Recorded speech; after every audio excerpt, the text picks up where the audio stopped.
I want you to take it personal. And my personal question to you is, why not you? You've got the brain. You can make decisions.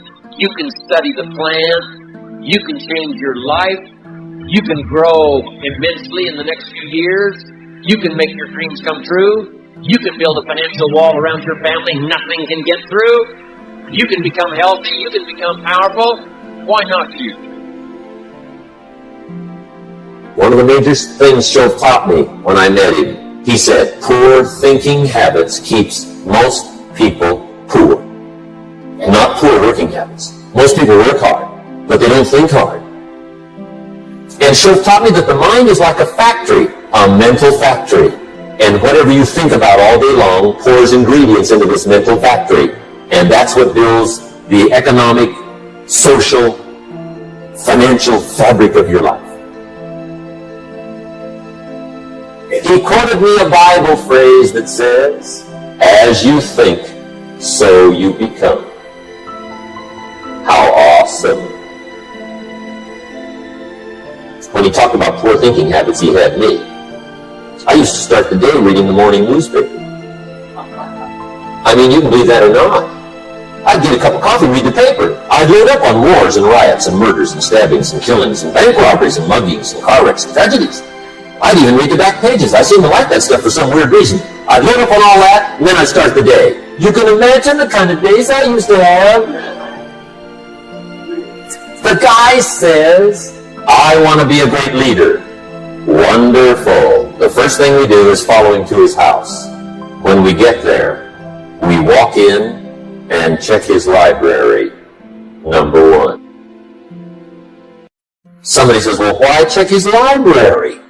The reason is because what a man reads pours massive ingredients into his mental factory, and the fabric of his life is built from those ingredients. You would not believe what some people have got in their house to read. You would not believe. One of the best dressed up words I know for a lot of it is trash. Can you imagine dumping a barrel of trash into this mental factory every day and coming out with a rich, dynamic, positive life? It can't be done. You might as well try making a cake with cement. The kids back in Danbury, Connecticut, high school, they're asking me questions one day. I'm talking to the kids. Kids got good questions these days. One of them said to me, Mr. Rohn, how do you build a good life? I said, it's simple. It's not easy, but it's simple. Here's how you build anything. Select the right ingredients, keep out the wrong ingredients, and it starts with thought. Everything starts with thought. So you must be wise and careful what you think about, because that starts everything. You got to be wise and careful. I asked the kids, what would happen if somebody dropped sugar in my coffee? They said, will you be okay? I said, what if somebody dropped strychnine in my coffee? They said, well, you'd be dead. I said, correct. Lesson 1. Life is both sugar and strychnine. You gotta be careful. I said, what if my worst enemy drops in the sugar? They said, will you be okay? I said, what if my best friend, even by accident, drops in the strychnine? They said, well, you'd be dead. I said, correct. Lesson 2. Watch your cough. You got to be careful. See, it doesn't matter who hands you the bad stuff. It doesn't matter where you get the bad stuff. It'll still do its damage on your bank account, wherever you get it. Mr. Shove gave me one of the greatest phrases when I first met him when he said, Jim, every day stand guard at the door of your mind. How important. Stand guard at the door of your mind. Now, our philosophy comes from a lot of places. Let me give it to you. Number 1, from teaching. The influence of others. from the books we read, from the classes we take. And you might underline the word influence. This is where a big share of our philosophy comes from. Influence. In another series, we asked 3 major questions. Who am I around? That's called big questions. Some questions are little and some are big. This is a big one. Who am I around? Question number 2, what are they doing to me? This is called major. This is called big. Where have they got me going? What have they got me reading? What have they got me thinking? What have they got me saying? And the big biggie, what have they got me becoming? Influence plays a major role in the development of our philosophy. How we think, how we speak, the formulation of ideas, the things we weigh concerning values. All of this is so important. What we know, the mind, thinking, processing ideas and information. Ideas are simply information taking form. Now we do something very important with what we know. We weigh it. We put it on our mental scales and we weigh it. And I don't know, we may give it a number from 1 to 10. Probably not consciously. But if we hear something and we come into possession of some information and we give it a 10, we'll probably act on it right away. If we give it a 1, we'll probably let it slide. If it's important, we'll do something about it. If we don't think it's important, we'll probably let it go. But it's so important to evaluate. A key word we learn in leadership skill training, perception. Trying to find value in something. Where is the value? How valuable is it? How important is it? Is there something here that I can't see at first glance? Is there something below the surface? Is there something in the inner workings of it? What goes behind it? What goes beyond it? What is its origin? All of these questions that help us come to the perception of value, ideas, evaluating information. Now here's what's important, to have a good set of mental scales. What if in processing information your mental scales were off? And you weighed everything a little wrong? Do you think that would affect your life? The answer is, of course. And all you got to be is a little off for 10 years. And you can imagine what the difference is. I got a key phrase for you. Life accumulates. We either accumulate the debt or the value. We either accumulate the regret or we accumulate the equity. Now, we must all suffer one of 2 pains. The pain of discipline or the pain of regret. And I'm suggesting discipline. Mental discipline to refine ideas. Of course it's laborious, and of course it's a push, but it's called small price to pay, so that you won't have the regret later on. Regret weighs tons. Discipline weighs ounces. So if you accept the early ounces of discipline of thought, to refine ideas, and not just let major questions go by, what about society? What about the government? What about taxes? What about religion? What about life? What about capital? What about business? What about society? All of these major questions. What about my life and my value and my place and my future? And what about life? What about origin? What about destiny? What about opportunity? What about possibility? All of these major questions, to let them go casually by is to miss the treasures that your life could accumulate into in the coming months, the coming years. So this is called major. What we ponder and what we think about sets the course of our life. It's like the set of the sail that's taking us somewhere. Let me give you a good question to write down. Where are my thoughts taking me? This is a biggie question. Where are my thoughts taking me? These are some of the things you want to make sure of. You might be able to be casual about some things, but here's some things not to be casual about. My philosophy is taking me somewhere. Big question, where? The accumulation of equity will either be there or won't be there. Life accumulates. And I'm either accumulating debt that I'll be sorry for, or I'm accumulating value that I'll be happy about. Key phrase. Up front, the decisions are easy. Now, sometimes after we've lived a few years now, to repair our mistakes and get back on track seems like a tough job. But here's the key, and it's so exciting to talk to the teenagers. Make the note. If you start early,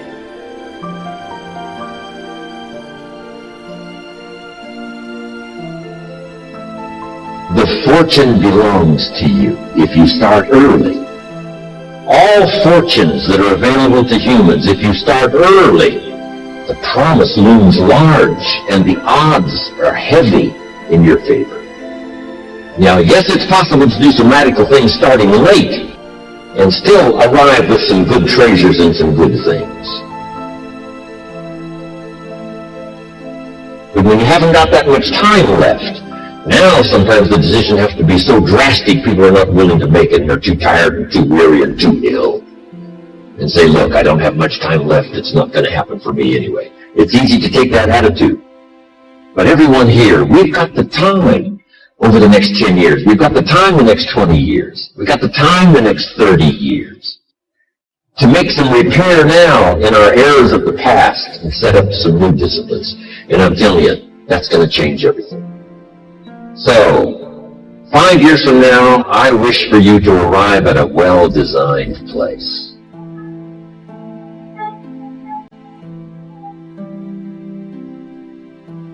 A place of productivity, a place that'll make you feel good about yourself, a place that'll give you honor and respect, a place that'll give you influence to touch other people 5 years from now that you couldn't do today. Where will you be in 5 years? Key phrase, we go the direction we face. We go the direction we face. If you start designing something at the end of this direction, sure enough, you will start going the direction you face. Next phrase, direction determines destination. Destination is not determined by hope, it's not determined by wish. Destination is determined by direction. You cannot change destination overnight. You cannot change destination overnight. Which means you can't arrive at a 5 years from now place tomorrow. But here's what you can change today and overnight. You can change direction. And it is so fascinating what a little small change of direction will do.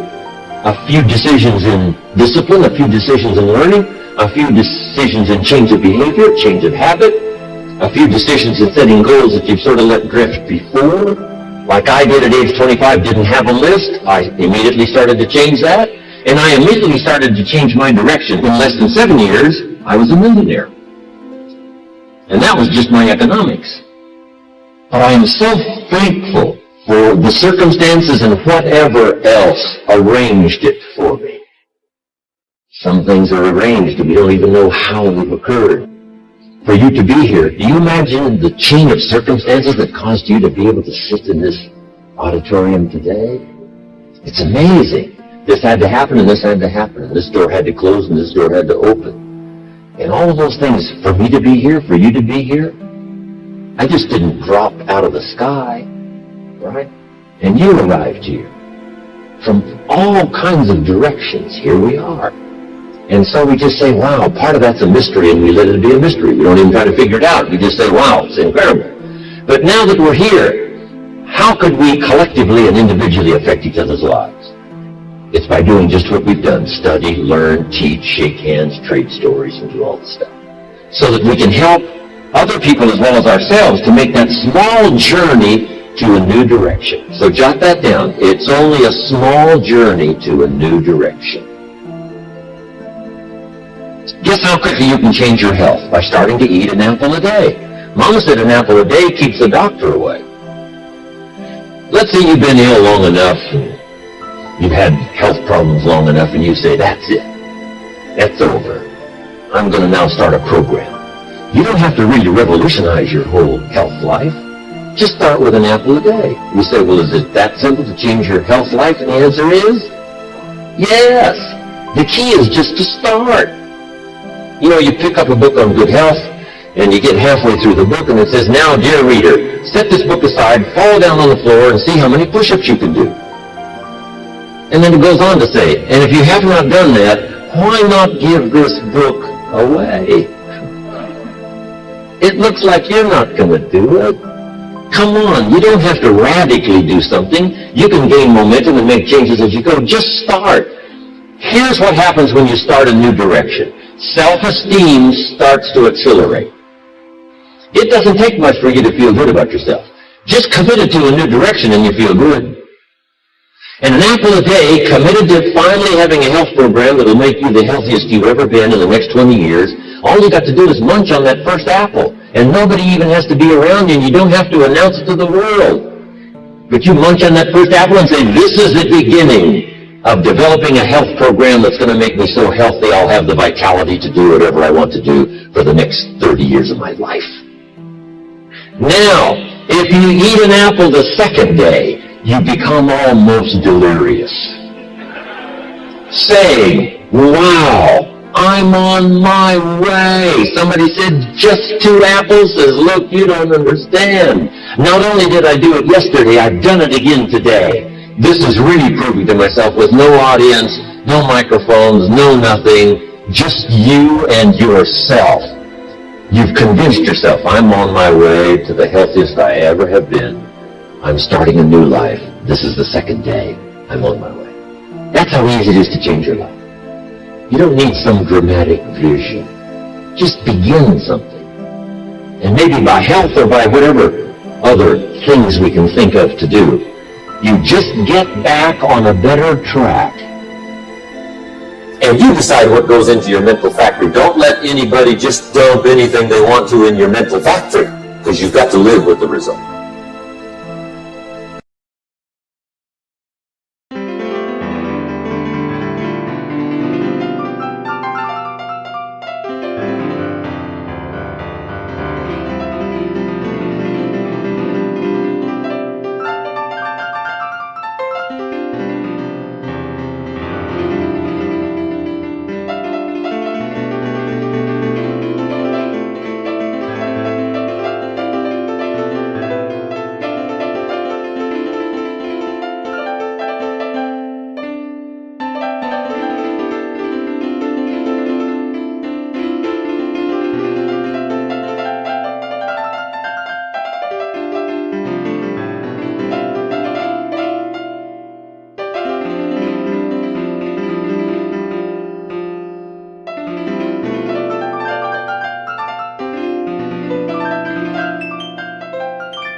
da